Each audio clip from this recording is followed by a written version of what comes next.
골로새서 1장 1절에서 14절을 중심으로 중보기도에 대해서 말씀드리겠습니다. 중보기도를 보니까 동기가 두 가지가 나오고 있어요. 하나는 하나님이 인도하시는 것과 다른 하나는 교회의 필요에 의해서 중보기도가 시작이 되죠. 실제로 우리 생활하는 데서 보면 그렇습니다.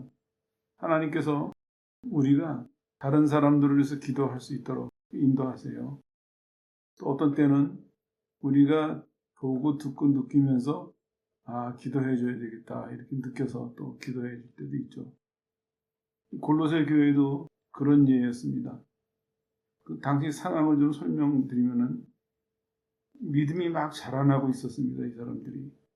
그래가지고 그 소식을 듣는 바울이 굉장히 기뻤는데 또 하나 안 좋은 소식이 들려온 건 뭐냐면은 이단들이 위협하고 있다. 이런 얘기였습니다. 역사적으로 보면 영지주의라는 이단이 막 싹트기 시작한 때였습니다. 영지주의는 유대주의와 헬라 사상의 혼합적인 종교입니다. 그러니까 종교라고 할 수도 있고 사상이라고도 할 수도 있어요. 이제 문제가 뭐냐면은 모든 이단들이 그러듯이 예수님의 지위와 신분을 격화시켜요. 우리의 신앙은 하나님이 절대적인 분이거든요. 하나님의 절대 주권. 그래서 하나님으로 오직 신뢰하고 복종해야 되는데 이단들은 하나님의 절대성을 슬그머니 바꿔놓는 거예요. 상대성으로. 그러니까 결국에는 하나님이 절대적인 분이 안 되니까 자연적으로 하나님에 대한 신앙도 절대적인 것이 안 되게 되겠죠. 이건 이제 그때뿐만 아니라 오늘날도 마찬가지입니다. 이단들은 시대를 바꿔가면서 계속해서 비슷한 유혹을 해와요. 어떨 때는 세속화로 인해서, 어떨 때는 기복신앙으로, 어떨 때는 사상으로, 이론으로 이런 식으로 모양은 여러 가지지만 그들이 원하는 목적은 다 하나입니다. 하나님의 상대화입니다. 상대화. 요즘 같은 때는 이제 어떤 이단들이 있냐면은 종교 다원주의라고 해가지고 사람들이 이렇게 주장해요. 기독교에만 진리가 있느냐? 다른 데도 선한 말이 있지 않느냐? 기독교에만 구원이 있느냐?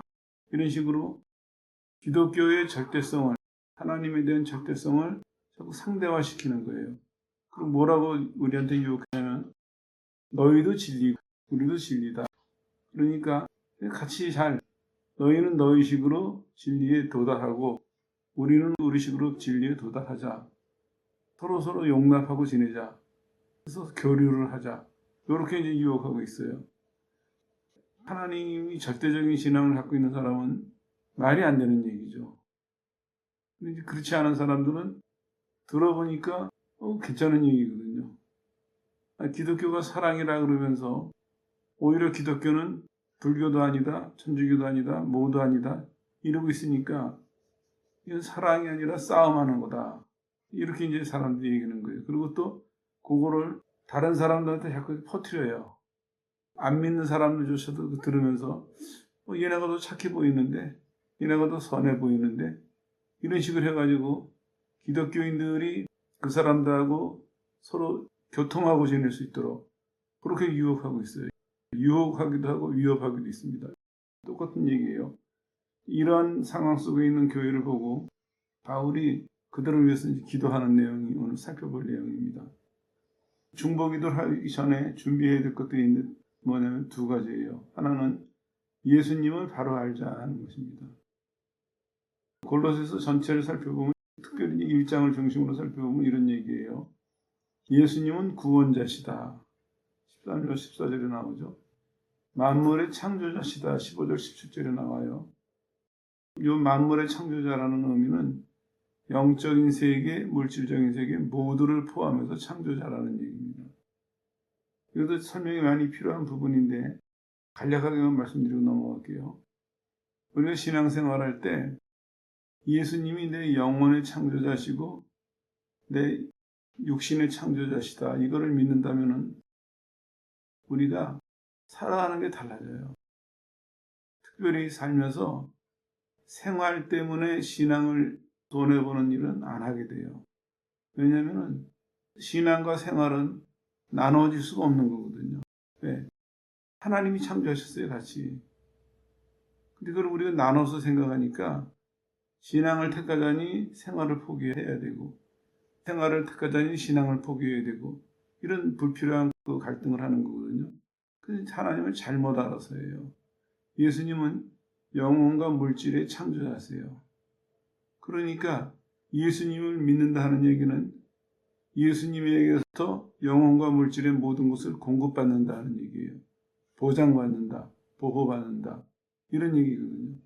그러니까 믿는 사람이 내가 생활하는 것 때문에, 물질 때문에 신앙의 갈등을 겪을 필요가 없는 거죠. 그 다음에 또 이어지는 얘기가 뭐냐면은 교회의 머리가 되신다, 이렇게 말씀하고 있습니다. 18절, 19절에. 이것도 마찬가지입니다. 설명은 조금만 드리고 넘어갈게요. 예수님이 교회의 머리가 되신다 하는 것은 우리 철저히 이걸 기억하고 지내야 돼요. 왜냐하면 교회에 있는 모든 사람들은 예수님을 머리로 인정을 할 때 태도가 어떻게 되겠습니까? 그 예수님에게 다스림을 받으려고 하고 그 예수님이 인도해 주시길 바랄 거 아니에요. 그 되면은 교회가 질서가 잡혀요. 교회는 어느 개인의 영향력이나 어느 개인의 주장이나 그런 것에 대해서 운영되는 것이 아닙니다. 예수님께서 머리가 되셔서 머리가 온몸을 지배하듯이 교회에 속해 있는 모든 사람을 다스리고 계셔야 돼요. 성경은 그렇게 말씀하고 있어요. 그럼 우리가 믿는다면은 그러면 교회에서 그 자리가 저절로 잡혀요. 나는 머리 되시는 예수님 밑에서 뭘 해야 될까? 내 위치는 어디고 내가 해야 될 일은 뭔가? 이 구분이 가거든요. 그런데 예수님이 머리 되심을 생각하지 않고 살면은 질서가 안 잡히는 거예요. 체계가 없어져요. 각자가 자기 주장을 하고 각자가 자기 방식을 고집하고 그러거든요. 나는 자주 이런 기도를 해요. 뭐냐? 주님 자리에 앉으십시오. 하나님에게 교회는 개인도 그렇지만 교회는 하나님에게 하나님 자리를 내드려야 돼요. 하나님이 그 자리에 앉으셔가지고 다스리셔야 되거든요. 그걸 마음에 철저히 받아들여야 돼요. 그리고 신앙생활하는 것도 하나님이 머리가 되셔서 나를 지금 인도하고 계신다. 다스리신다. 이거를 철저히 인정하고 신앙생활하면은 태도가 달라져요. 왜냐? 나를 다스리는 분이 있다고 생각을 하면은 내가 말씀하신 것 외에 앞서 나가려고 하지 않거든요. 하나님의 다스리심을 자꾸 잊어버리니까 내가 앞서는 거예요. 각자가 자기 생각대로 앞서 보세요. 그 모양이 어떻게 되겠습니까? 그러나 반대로 성경적으로 각자가 예수님의 다스리심을 기억하고 질서가 잡힌다면 분명히 각각이지만 이게 예수님 안에서 전체가 유기체라고 하죠.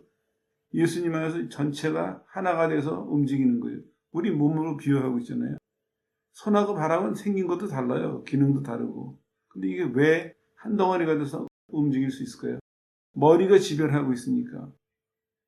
온몸이 부분마다 다 기능도 다르고 역할도 다른데 이것이 하나의 통일을 이룰 수 있는 것은 머리가 지배하기 때문이거든요. 이 원리를 성경은 설명하고 있습니다. 우리도 신앙생활할 때 개인도 그렇지만 교회가 예수님이 예수님 자리에 앉으십시오.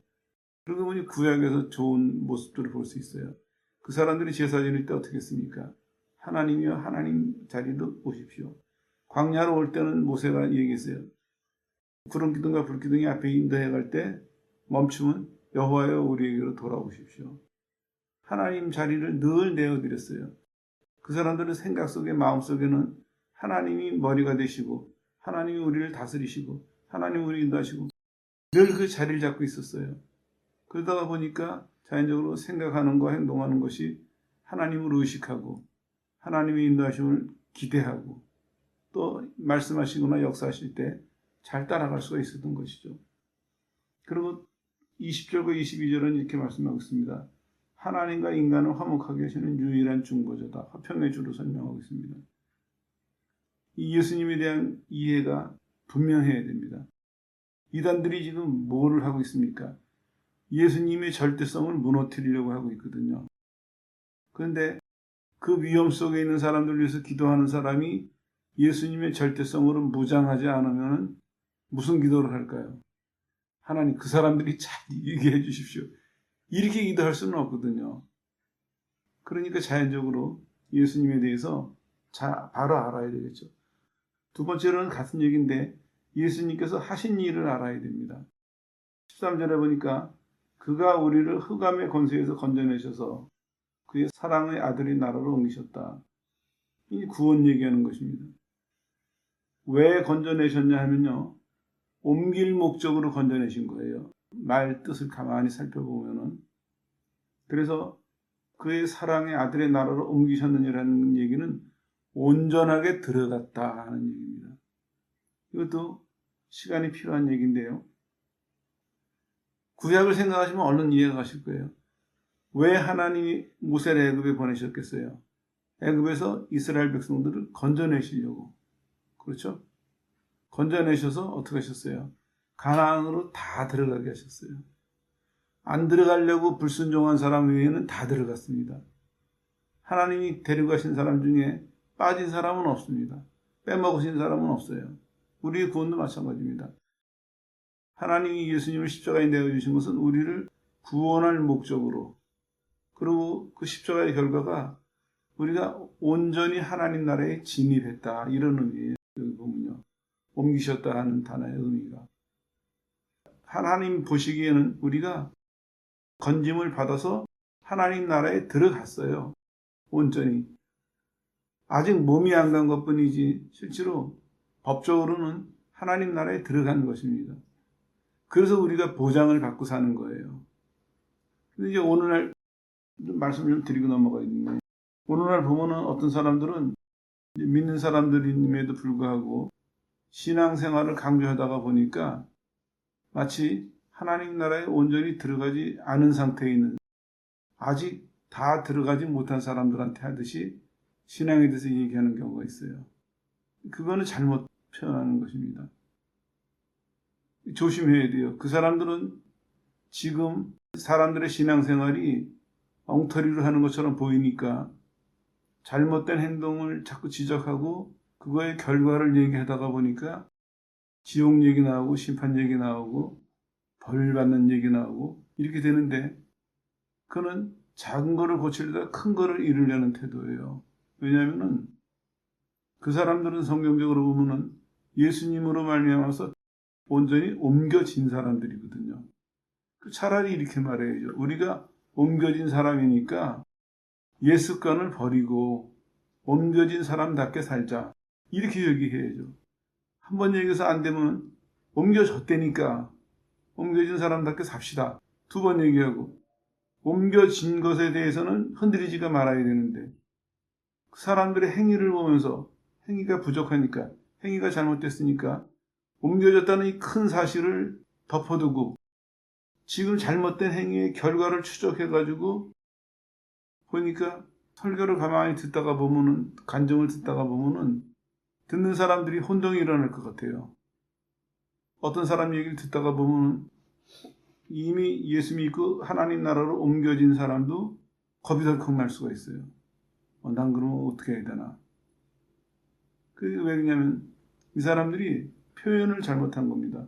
성경은 분명히 말씀하고 있어요. 예수님께서 하신 일은 흑암의 권세에서 건져내셔서 하나님 나라의 온전에 진입하게 하셨다, 그렇게 말씀하고 있습니다. 그 아들 안에서 우리가 구속고 죄사함을 얻었다는 얘기는 석방을 받았다, 그런 표현입니다. 이렇게 기도하는 사람들이 예수님을 바로 알고 예수님께서 하신 일을 바로 알 때 내가 저 위험 속에 있는 사람들, 저 연약한 사람들을 위해서 어떻게 기도해야 될지, 이제 그 내용이 나올 수가 있는 것이죠. 그리고 바른 기도를 할 수가 있고 바른 역사가 일어날 수 있습니다. 제목은 중보 기도할 때 준비해야 할 것들, 이렇게 말씀드렸는데, 이제 간단하게 말씀드려서 내가 신앙이 바르게 돼 있어야 남들을 위해서 기도해 주는 것도 바른 기도를 할 수가 있고 하나님 앞에 바른 열매를 맺는다, 그런 얘기입니다. 그러면 이제 세 번째로는 어떻게 하느냐, 방법을 좀 살펴볼게요. 첫 번째로는 남을 위해서 하는 기도를 계속하자 하는 것입니다. 사도 바울은 골로새 교회의 소식을 들은 다음부터 기도를 했는데 그 사람들에서 구하는 것을 그치지 않았다, 이렇게 표현하고 있어요. 소식을 들은 날서부터 계속 기도하기 시작을 했습니다. 이게 필요해요. 우리도 남을 위해서 기도할 때 꼭 기억해야 될 것이, 아까 말씀드렸죠? 하나님이 시키실 때 남을 위해서 기도할 수 있어요. 또 하나는 교회의 필요를 깨달을 때 우리 기도할 수 있어요. 그러니까 우리가 생활하면서 듣고 보고 깨닫고 느끼는 것, 그것이 기도로 연결이 되도록 해야 됩니다. 근데 기도를 꾸준히 하는 사람은 그게 돼요, 자연적으로. 좀 더 보충해서 설명을 드리면은, 내가 하나님 나라를 위해서 살아야지 이렇게 마음 먹고 있으면은, 그러기 전에는 내가 보고 듣고 느끼는 게 내 편에서 봐요. 내가 판단하고 내가 비판하고 심판하고 끝나버려요. 아니면 내가 무시하고 지나가든지. 그러나 하나님 나라를 위해서, 하나님 영광을 위해서 살아야 되겠다 마음 먹으면은, 그 다음에 보고 듣고 느끼는 게 이제는 내 문제가 아니라 그게 하나님과 연관이 돼요. 그래서 자연적으로 기도가 나오는 것이죠. 예전에는 내 중심으로 살 때는 내가 중심이 돼서 틀렸어, 왜 그랬어, 왜 안 했어, 이래야지 저래야지 이러던 것이 이제는 다른 사람들의 뭔가를 봤을 때 이게 하나님과 연결이 되니까, 하나님, 저 사람 위험한데요. 하나님, 저 사람 잘못 이해하고 있는데요. 하나님, 저 사람 잘못 생활하고 있는데요. 하나님하고 연결이 되는 것입니다. 이와 같이 중보기도를 하면 할수록 기도할 거는 점점 더 늘어나고, 또 내적으로 보면은 내가 점점점 내 생활의 모든 것이 하나님께 기도로 연결되는 그런 사람이 될 수가 있습니다. 그래서 바울이 읽은 표현이 그겁니다. 내가 당신들의 소식을 에바브로디오를 통해서 듣는 순간서부터, 에바브로에게 듣는 순간서부터 나는 기도했고 당신들을 위해서 계속 구하고 있다. 그리고 이제 구하는 내용을 쭉 나오고 있거든요. 그렇습니다. 개인적인 기도도 계속해야 되지만 또 하나 빼먹지 말아야 될 것이, 다른 사람들을 위해서 기도하는 것도 계속해서 해야 됩니다. 왜냐하면 어느 시대를 막론하고 우리의 신앙을 위협하는 그런 세력들은 늘 있었어요. 근데 말세가 가까울수록 그런 세력들의 활동은 점점 더 활발하고 강력해질 거예요. 그러니까 먼저 믿은 사람들이 기도로 깨어 있어야 되고, 본인뿐만 아니라 다른 사람들, 교회를 위해서 꾸준히 기도를 해야 되죠. 깨어있는 사람은 하나님 나라를 위해서 할 일이 참 많아요. 그리고 깨어있는 사람은 하나님이 앞서서 말씀드린 것처럼 다른 사람의 기도를 또 시키세요. 나도 청년 시절에 이런 적이 있었어요. 어느 목사님 사모님이 기도 많이 하는 분인데 하루 연락이 왔어요. 뭐라고 하시냐면, 기도하러 갔는데 나를 위해서 기도가 갑자기 되더래요. 그리고 나를 위해서 기도하면서 하나님께서 하신 말씀이, 너는 내게 부르짖어라. 내가 알지 못하는 그 비밀한 일은 내게 보이리라. 그 말씀을 하셨다는 거예요. 좋았죠, 기분이. 그 말씀을 듣고 그날 저녁인가 그 다음날 저녁인가 교회 갔는데, 기도하는데 하나님이 은사를 주셨어요. 근데 가만히 지나서 이렇게 생각해 보니까 하나님이 그 사모님을 통해서 마음의 준비를 시키셨던 것 같아요. 나는 그때 잘 몰라가지고 그냥 지나가고 말았는데, 한번 그러고 나서 이제 그 다음에는 하나님께서 나한테 다른 사람 기도를 시키시거나 또 그런 얘기를 들었을 때 이제 귀담아 듣고 마음에 담아두고 있죠. 그렇습니다. 신앙생활 하다 보면은 하나님 나라를 위해서 기도하고 살면은 하나님 나라를 위해서 점점 더 일이 많아져요. 기도할 일이. 하나님이 필요한 기도는 시키세요. 나라에 중대한 일이 있을 때 시키시고, 교회에 중대한 일이 있을 때 시키시고, 아니면 어떤 개인에게 중대한 일이 있을 때 시키시고, 그렇게 자꾸 깨우시고 기도를 시키세요. 그 사람은 남들은 모르지만 하나님하고 은밀한 가운데 그렇게 하나님의 일에 기도로 참여하게 되는 거거든요. 그 얼마나 친밀감을 느끼겠어요. 내가 기도로 하나님의 일에 참여하고 있다. 다른 식으로 말하면 하나님이 나를 기도시키셔서 하나님의 일에 쓰시고 있다. 이 복된 일이잖아요. 계속 기도를 해야 됩니다. 두 번째로는 신앙을 위해서 기도해 줘야 됩니다. 바울은 3절에서부터 6절까지 보니까 그 사람들의 아름다운 신앙 때문에 더 큰 신령한 은혜를 구하고 있습니다. 뭐라고 얘기했냐면 특별히 9절에 보니까 하나님의 뜻을 알도록 기도를 하는데 신령한 지혜와 총명을 넘치게 해주십시오. 이렇게 기도하고 있습니다. 하나님의 뜻은 하나님의 기대나 목적이다 이렇게 표현할 수 있죠. 또 다른 식으로 표현하면 구원과 하나님의 형상을 회복하는 그런 내용인데 구체적으로 말씀을 드릴게요. 그것을 아는 것이라는 얘기는 정확한 지식을 말하고 있습니다. 아주 정밀하고 정확한 지식. 이게 왜 복되냐면요. 하나님에 대한 거룩하고 복된 지식은 결국에는 하나님에서 올바른 지식을 가지면은 바르게 더 잘 믿게 되겠죠. 그래서 이 사람들에게 신앙생활을 지금 잘하고 믿음이 막 자라나는 좋은 소식이 들려오는 교회를 위해서 하나님에 대한 지식이 넘치게 해주십시오. 이렇게 기도하고 있는 것입니다. 그리고 하나님에 대한 지식은 빛으로 우리에게 와요. 무슨 의미냐면은 하나님에 대한 지식을 주시면서 마치 빛을 비추시는 것처럼 하시니까 우리는 빛 가운데서 하나님을 알아가는 것도 쉬워지고 하나님의 뜻을 찾는 것도 쉬워지고 하나님의 길을 따라가는 것도 쉬워지게 되는 것이죠. 그 다음에 채우게 하신다 하는 얘기는 흘러넘쳐서 충만한 상태를 얘기하고 있습니다. 한마디만 더 덧붙여서 말씀드리면 지혜와 총명이라는 단어도 나오는데 그건 이런 얘기입니다. 말씀과 관련된 탁월한 이해력을 말하고 있습니다. 말씀과 관련해서 탁월한 이해력을 주십시오. 흘러넘치도록. 그 다음에 사물에 대한 판단력과 통찰력을 얘기하고 있어요. 아까 앞서서 말씀드렸죠. 예수님은 영적인 물질적인 모든 세계의 창조주라고 거기에 맞는 기도를 하고 있는 것입니다. 하나님 말씀을 이해하는 탁월한 이해력을 주실 뿐만 아니라 이 세상의 모든 이치를 깨닫고 이해할 수 있는 탁월한 이해력을 주십시오. 그런 얘기입니다. 그래서 예수 믿는 사람들 보면요. 영적인 세계만 밝을 뿐 아니라 세상의 이치에도 밝게 돼요. 왜냐? 우리의 영적인 세계와 이 물질 세계를 지으신 하나님이 우리한테 지혜를 넘치게 해주시는데 밝아질 수밖에 없는 것이죠. 실은 믿는다는 게 엄청난 축복입니다. 우리 이제 구원을 많이 강조하다 보니까 그 주변의 것들을 잘 이해 못하는 경우가 있는데 침착하게 생각을 해보면 영적인 문제는 뭐 어마어마하죠. 구원을 받았으니까.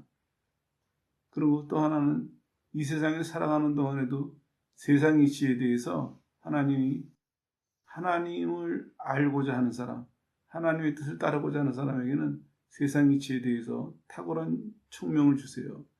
예를 들면 솔로몬 같은 사람 보세요. 솔로몬이 어땠습니까?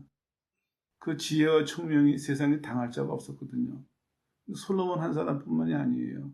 다니엘이 그랬고 요셉이 그랬고 하나님의 수많은 사람들이 다 하나님이 주시는 지혜와 총명이 넘치니까 영적인 것이든 물질적인 것이든 이해할 수 있고 판단할 수 있고 분별할 수 있는 그런 능력을 갖고 살았습니다. 오늘날도 마찬가지예요. 엄밀히 말하면 오늘날도 예수님의 발 앞에서 배우는 사람이 제일 복된 사람입니다. 대학의 기능을 무시하는 건 아니에요. 대학의 기능이 분명히 있어요. 전문인을 양성해내는 기관으로서 분명히 대학이 가지고 있는 능력이 있습니다. 그러나 대학에서 노력하는 시간만큼 예수님 발 앞에서 기도한다면 그 결과는 상상을 초월할 겁니다. 차이가. 우리는 자꾸 속아요. 어떻게 속냐면 세상이 발전하고 있으니까. 그러니까 이제는 대학에서 이 지식을 얻어야 되고 특별히 영적인 것은 뭐 교회 가서 기도해야 된다고 하지만 그거는 이해하더라도 세상을 살아가면서 필요한 이치는 대학에서 배워야 되지 않을까. 이 사람들이 자꾸 변해가고 있어요. 이게 속는 겁니다. 이거는 종교는 아니지만 사상이나 이론을 통해서 우리의 신앙을 약화시키는 거예요. 영적인 세계, 물질의 세계, 통합의 주시이다. 이렇게 신앙을 가져야 되는데 그것을 자꾸 한 부분을 약화시키는 거예요. 한 부분을 떼내는 거예요. 그거 양보해보세요. 그거 끝날 것 같습니까? 아니에요. 그 다음에 영적인 부분에 또 다른 타협을 갖고 들어올 거예요. 그래서 야금야금 해가서 결국에는 우리가 가진 것을 다른 것으로 바꿔놓는 이게 사단의 전략이거든요. 확실해야 됩니다. 그래서 사도 바울도 그 사람들이 신앙생활을 잘함에도 불구하고 그 사람들의 신앙을 어떻게 기도하냐면 하나님을 아는 말씀에 대한 지혜와 총명이 차고 넘쳐서 영적인 이치뿐만 아니라 세상의 이치도 잘 분별할 수 있도록 그래서 하나님 주신 신앙을 지키고 교회의 신앙을 위협해오는 모든 이단들을 물칠 수 있도록 이렇게 기도하고 있거든요. 여러분들도 기도하면서 소망을 가지십시오. 내가 기도하면은 세상을 지으신 하나님 앞에서 지금 교제하는 거거든요. 그 하나님을 배워가는 것이고 그 하나님이 다스리시는 방법을 배우는 것이고 그 하나님이 이루시고자 하는 목적을 배우는 것입니다. 이게 모든 인간이 추구해야 될 맨 마지막으로 우리가 지금 배우고 추구하고 있는 거예요. 세상 사람들은 그 밑에 있는 것을 가지고 배우려고 노력하고 그것을 자랑하는데 교회가 주눅이 들어서는 안 돼요. 기죽을 필요가 없습니다. 왜냐하면 우리는 세상을 지으신 하나님을 알아가고 있거든요. 오늘날에도 얼마든지 솔로몬과 같이 뛰어난 사람이 나올 수가 있어요. 근데 이제 그거는 우리 선택에 달려있죠. 우리가 정말 하나님을 그런 분으로 믿고 그 하나님으로 충만히 채워지기를 사모하고 산다면 하나님께서 채워주시겠죠. 근데 이제 그렇지 못하고 세상의 유혹에 속아가지고 세상의 학문과 세상의 풍조와 타협을 하게 되면 이제 하나님의 절대적인 은혜와 축복이 상대화돼 버리는 거죠. 그런 것도 한번 참고해서 기도 생활에 잘 반영해 보십시오. 중보기도하는 방법 두 번째는 신앙을 위해서 기도했고 세 번째로는 신앙 생활을 위해서 기도했습니다. 그러니까 이렇게 기도하고 있어요. 주께 합당히 행하며 이거는 주님 보시기에 알맞게 행하며 그런 얘기예요. 범사에 기쁘시게 하고 하는 얘기는 범사에 하나님을 기쁘게 하려고 소망을 가지고 살고 그런 의미입니다. 모든 선한 일에 열매 맺도록 하나님을 아는 것에서 자라나도록 이거는 이런 얘기입니다. 성장하고 있는데 점점 더 자라나도록 그런 얘기예요. 여기도 설명을 드릴게요. 신앙생활이라는 것이 그렇습니다. 신앙생활은 우리가 하나님 나라 들어갈 때까지 신앙도 자라나야 되고 생활도 자라나야 돼요. 두 가지가 같이 자라나야 돼요. 무엇이든지 둘 중에 하나가 정지하면 그건 문제가 있는 것입니다. 하나님 나라 들어갈 때까지 끊임없이 자라나야 됩니다. 근데 부담으로 들으실 필요는 없어요. 왜냐하면 하나님이 자라나게 하시거든요. 오히려 하나님이 자라나게 하시는 것을 믿고 맡기면 돼요. 근데 이제 어떤 사람은 열심히 지나쳐서 자라나야 된다는 것을 내 짐으로 여겨요. 이룰 수도 없고 힘들고요. 신앙생활이. 다시 짐을 지는 사람이에요. 그렇게 생각해서는 안 됩니다. 오늘 사도 바울도 뭐라고 얘기하고 있습니까? 이 사람들한테 자라나야 됩니다. 알았죠? 꼭 해야 돼요. 검사할 거예요. 이렇게 하지 않았어요. 자라나게 하시는 하나님께 기도하고 있어요. 지금요. 이 사람들이 자라나고 있는데 점점 더 자라나게 해주십시오. 이렇게 기도하고 있거든요. 상황을 잘 생각하시면 이해가 훨씬 쉬울 거예요. 오늘뿐만 아니라 성경 전체가 그런 얘기입니다. 하나님 앞에서거든요, 이게. 다시 원점으로 돌아갈게요.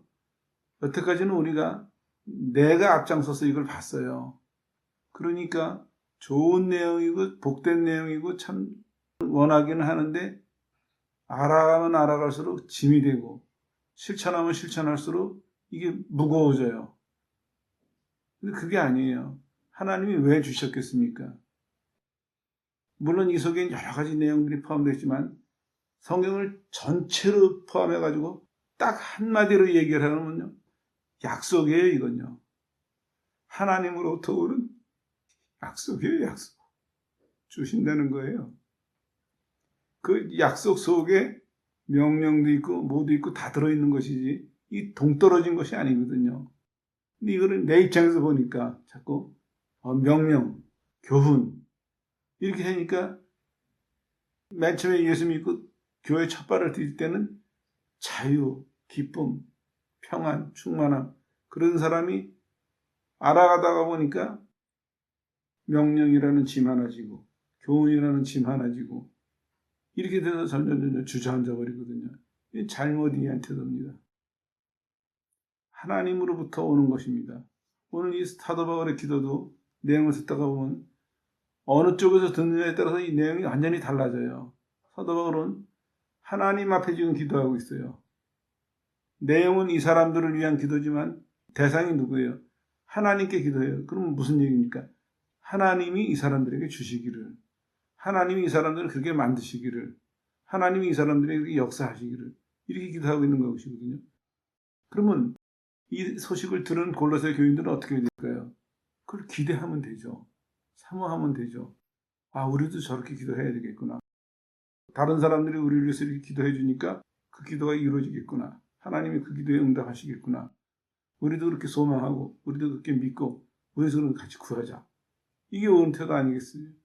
그렇습니다. 그리고 인내하며 하는 얘기도 마찬가지예요. 이것도 설명드린 이유가 바로 그건데 인내하며 하는 얘기는 이런 얘기예요. 능력으로 강하게 하시고 기쁨으로 모든 견딤과 오래 참음에 이르게 하시기를. 이것도 말 재밌죠?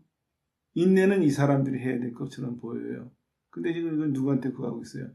하나님이 이 사람들이 인내할 수 있도록 도와주십시오. 인내하도록 해주십시오. 이런 얘기예요. 하나님 편에 서서 들으면 참 복된 말씀이에요. 왜냐? 하나님은 우리를 구원하실 때 아까 말씀드렸잖아요. 건져내셔서 옮기셨어요. 이 대전제 밑에서 이해해야 돼요.